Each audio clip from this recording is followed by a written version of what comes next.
dalam budaya Mandar di Sulawesi Barat juga ada istilah Sitinaya, budaya Sitinaya. Budaya Sitinaya itu kalau dalam Jawa kurang lebih sama dengan papan atau tempo siliro. Ya. Kau kan dia tipatengan tapi daun patengan. Itu sama dengan ngono ya ngono neng. Jadi dalam kebudayaan Nusantara kita banyak sekali piranti-piranti budaya yang bisa menjelaskan ini, dan saya kira kita berharap ini tidak terjadi di lain waktu sehingga tidak memancing polemik-polemik apapun.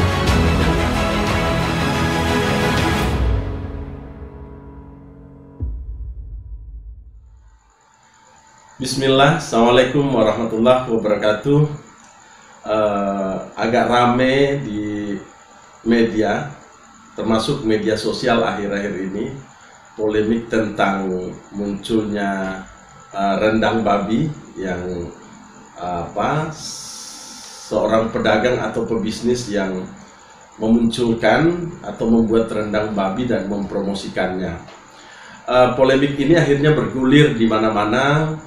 Beberapa pesohor termasuk Gus Miftah menanggapi ini dan mengatakan, ya emang rendang ada agamanya, dan seterusnya. Akhirnya bergulir menjadi polemik. Harapan saya ini tidak bergulir menjadi sebuah polemik, dan apalagi jika diarah-arahkan menjadi polemik keagamaan.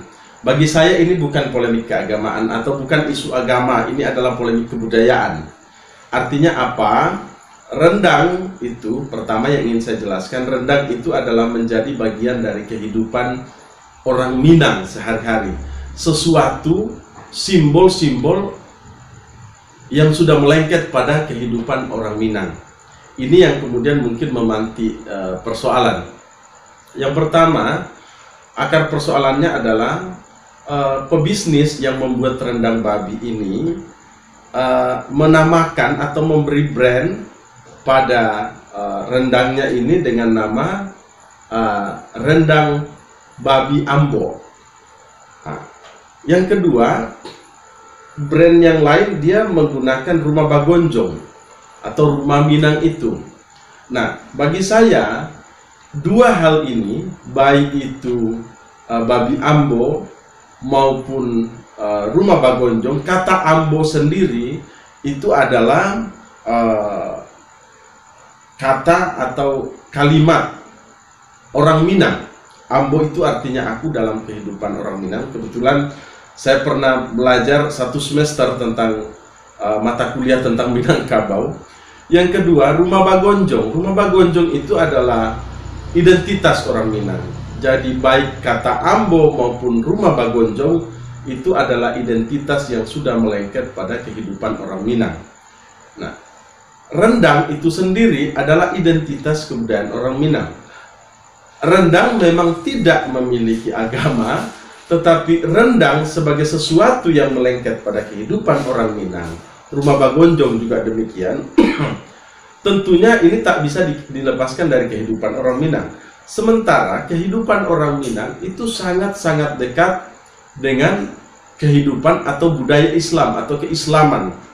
Sebab orang Minang menetapkan kebudayaan atau sistem tata kehidupan mereka dengan ada basandi syarat basandi kitabullah. Itu jadi kelekatan antara kitab suci Al-Quran dengan syariatnya dan seterusnya itu menjadi jalan hidup orang Minang sehari-hari, dan memang sudah menjadi sebuah identitas di mana-mana. Kalau dia Minang, maka identik dia dengan keislaman atau dia Muslim itu. Nah, yang menarik adalah jika tiba-tiba ada rendang babi yang itu melengket pada kebudayaan orang Minang, ini bisa menjadi salah tafsir.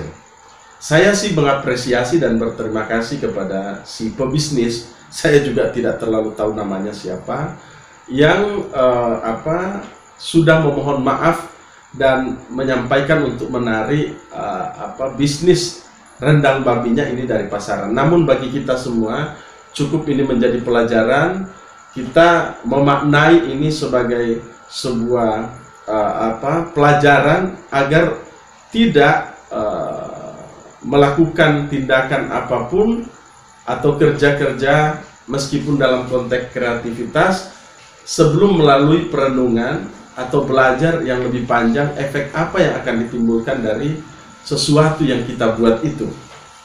Ya, tanggapan-tanggapan lain yang mengatakan bahwa rendang tidak punya agama, dan ya, rendang memang tidak punya agama, tapi rendang itu menempel langsung pada kehidupan orang Minang. Rumah Bagonjong juga demikian, kata Ambo juga demikian, melengket langsung pada kehidupan orang Minang. Sementara kehidupan orang Minang itu tadi sudah saya sampaikan, ada Basandi Sara, syarat Basandi Kitabullah. Itu menjadi satu kesatuan, tidak bisa dipisah-pisahkan. Jadi kita memang tidak bisa melihat persoalan ini secara parsial, karena kehidupan orang Minang antara hukum syara dan lain-lain tadi itu, kemudian rumah Bagonjong, kemudian rendang, itu menjadi satu kesatuan, tidak bisa dipisahkan. Dan yang harus dijunjung tinggi di sini, Gus Miftah saya kira lebih paham karena beliau orang Jawa. Di dalam budaya orang Jawa ada tepo siliro, ada empan papan, dan seterusnya. Ngono ya ngono neng ojo ngono, artinya begitu ya begitu, tapi tidak harus dilakukan seperti itu. Dalam budaya Mandar, di Sulawesi Barat juga ada istilah Sitinaya, budaya Sitinaya. Budaya Sitinaya itu kalau dalam Jawa kurang lebih sama dengan empan papan atau tepo siliro gitu. Jadi Sitinaya, makanya orang Mandar mengatakan tongan itia tipatengan tapi dau patengan.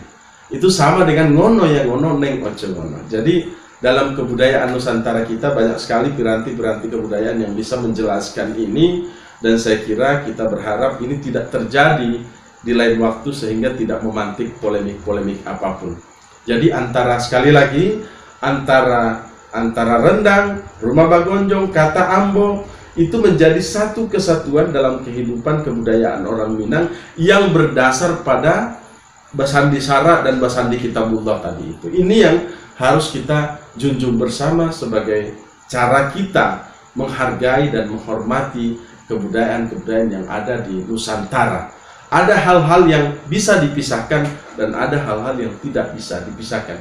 Saya kira begitu tanggapan saya, mudah-mudahan ini menjadi pelajaran bagi kita bersama. Assalamualaikum warahmatullahi wabarakatuh.